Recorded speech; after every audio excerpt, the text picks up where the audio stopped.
Chapter 29. Bidash, 9th of March, present day. Torn between sympathetic horror and righteous indignation. Sympahorignation? Something like that, anyway. Panic rises in my chest. Terror at what he's got planned, because there are many things detailed in horrible description that you can say about Ben, but not that he's ill-prepared. Not then, and certainly not now. What are you talking about, Ben? Sweat runs down the back of my neck, soaking the skin pressed against the cold leather of the restraining table. All of this, he waves his hand, as though at the entirety of existence, so I suspect he means all the miserable shit I've just put you through this time, was to serve a single purpose. A thought that's been lingering at the back of my mind, not fully formed, crystallizes in this moment. How did you manage all this? Where has all your talent come from? Was it from the essence of the Grail? He chuckles, although the dry, rasping sound is more akin to a wheezed cough. Oh no, the Grail just gave me this wretched existence after existence. I already had this, he spits, talent in my first life. From my childhood I saw strange things, auras, faces below faces, evidence of demonic influence in my brain. It was that pushed me to seek the good people, to look to become a perfect, in the hope I might cure me of what I saw then as a curse.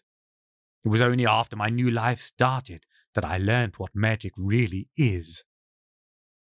It's like a glass of water thrown in my face. So the whole situation, even when we met Isaac the first time, the werewolf. I take a sharp breath. Nisitas, you could see he had magic. Ben's lip curls, distaste clear, though whether at the name, the memory, or me, I can't tell. Yes, the bastard seemed perfect to me, no pun intended. He held a magnetic pull, an attraction so strange, so unique.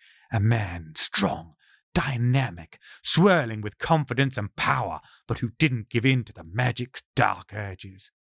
Or so I thought, before we found out the truth about him. Before he slit my throat. The lip relaxes, and he shakes his head, tutting.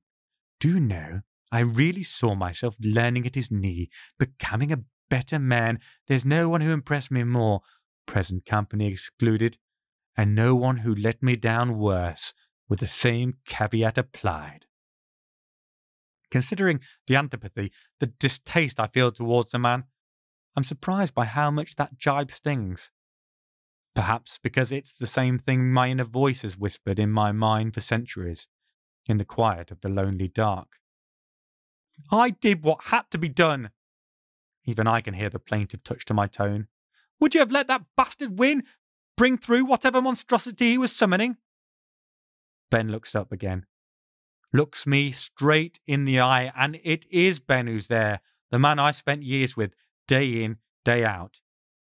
For you, Paul? Absolutely. For you, I'd have let the world burn. Wow. For a moment, I'm speechless, my mouth hanging open. All those touches he used to give me, the long, lingering looks, good God, I was naive. And he never said anything about how he felt. I have to keep thinking about Aisha, about how she's suffering right now. Somehow, I've got to get this over with, break free, get away and save her. I only hope that somehow, somewhere in all of this, I'll find a weak point I can use, something to either bring back my lost friend or else break free and defeat this evil bastard he's become. I find my voice again. And is that what you're planning to do now then?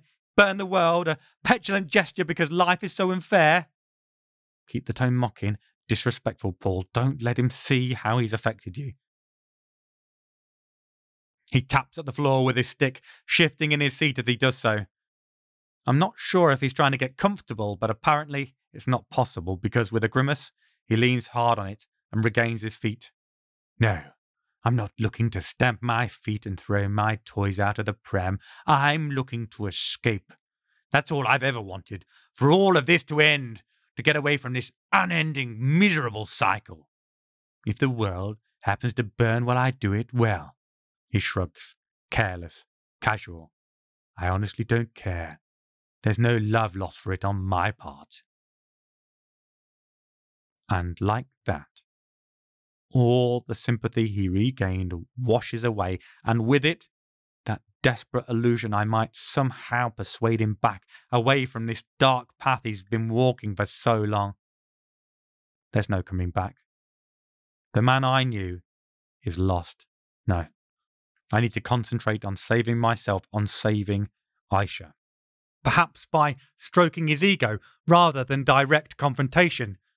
I don't understand how you never came across the talented world before your death to be able to overpower an angel. The words are out of my mouth before I've really thought about them, and now I realise I've been avoiding that thought too. All this time I've been constantly reassuring myself that I'll find a way out, that I'll win somehow. But the truth is, if he's that talented, that powerful, my chances aren't just slim. They're non-existent. Ben smiles, a strangely gentle expression that doesn't reach his eyes. Oh, my sweet Paul, do you really believe I bested Nanael by using talent? Honestly, very flattering that you'd think so highly of me, but no, I'm talented, definitely.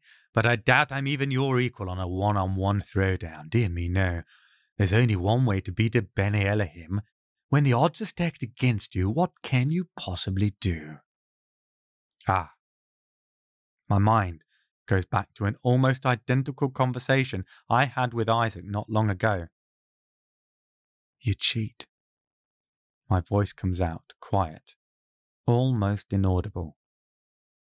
He hears me, though, still wearing that strange, patently false, kindly smile. Exactly.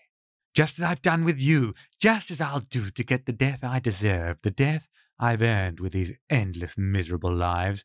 I'll cheat my way out. I've spent lifetimes doing the same, studying under master magicians, tricking them into giving me their secrets, seeking for ways to undo this damnable curse, charming them, learning everything they were prepared to teach me, then often using pain and torture to learn everything they weren't prepared to include in my education.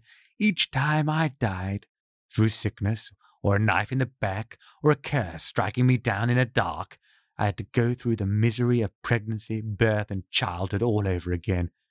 Do you know, that's how I found out about you. He hobbles closer, and lays a hand on my shoulder, his fingers gently stroking my skin. I was a skinny, half-starved boy, foraging in the back alleys for something, anything, to keep me alive, to keep my so-called father from beating me to death as he threatened to any time I came back empty-handed. And I saw you, Paul.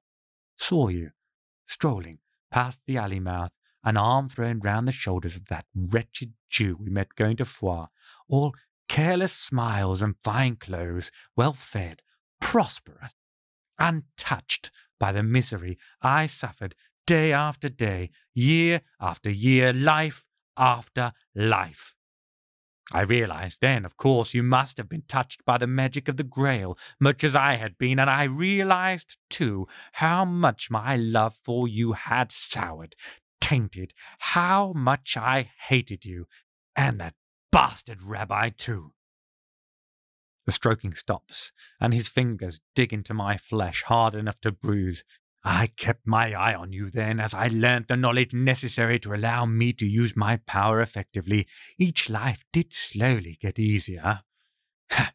He laughs, once, a dry bark that's utterly humorless. Once I could use my talent to control the stupid sows who gave birth to me, and their idiotic husbands obsessed with their ratting, it made my childhoods much more manageable.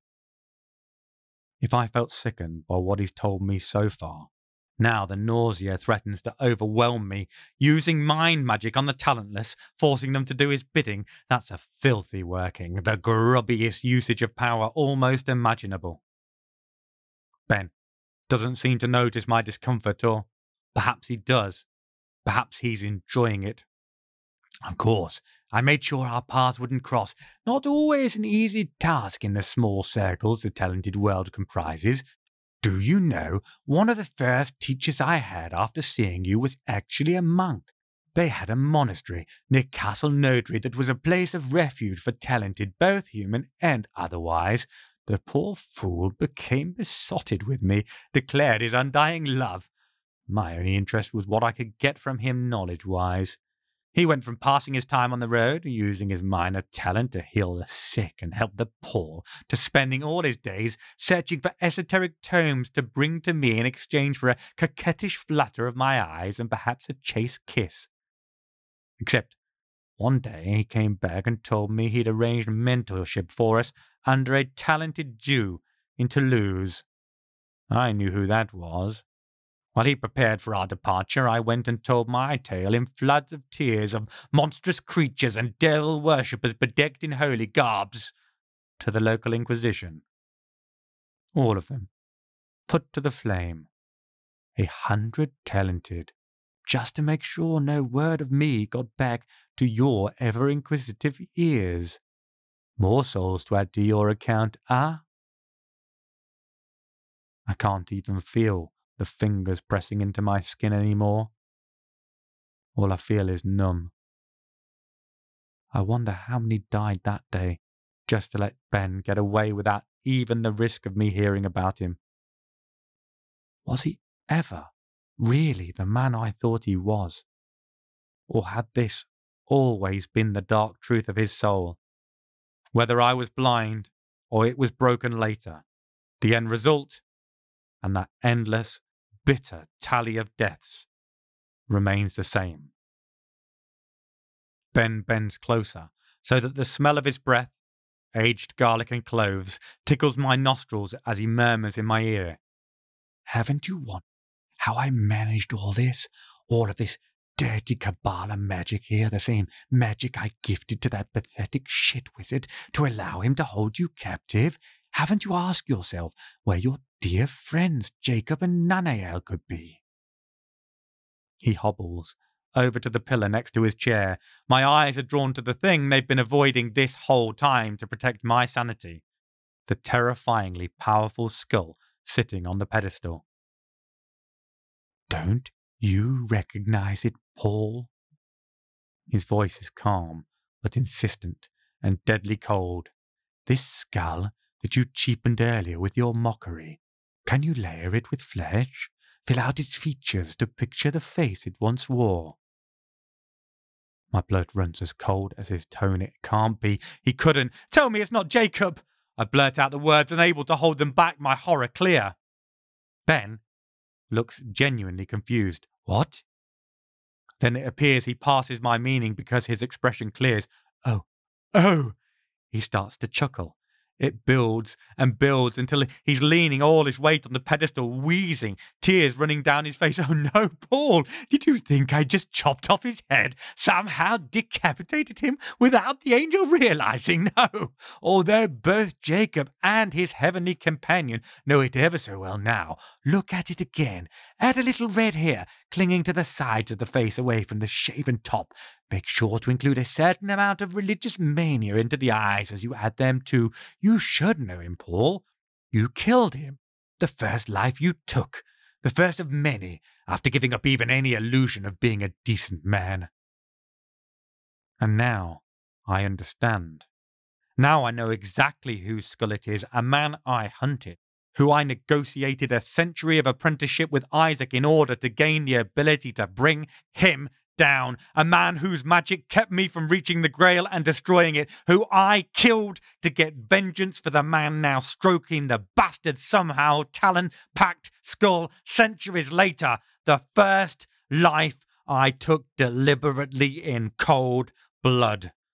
It's the skull of the Butcher of Béziers, Arnold Almeric himself. But as shocked as I am, I'm also totally confused. I don't understand. You said it was to do with where Jacob and Nanael are. Well, quite. That terrible, placid smile remains stuck in place, and it sends shivers crawling down my spine. I needed somewhere to keep them, somewhere where, once they were suitably restrained, I could use their talent for my own, giving me power beyond measure. His expression darkens. Not enough to break out of this world, to demolish the walls of this reality and give me escape, nearly, not quite. But a suitable talisman that could also function as a prison so effective as to keep even an angel locked up. Realization hits me. They're in there. You've locked them in the skull. No wonder it's so damn powerful I hardly dare look at it. It contains the spirit or essence of both a master magician and a Bene Elohim. Incredible. And utterly terrifying. How? How did you manage it? Oh, I didn't, Paul. I could never come up with such a working. No, it was Jacob who designed the trap, not me.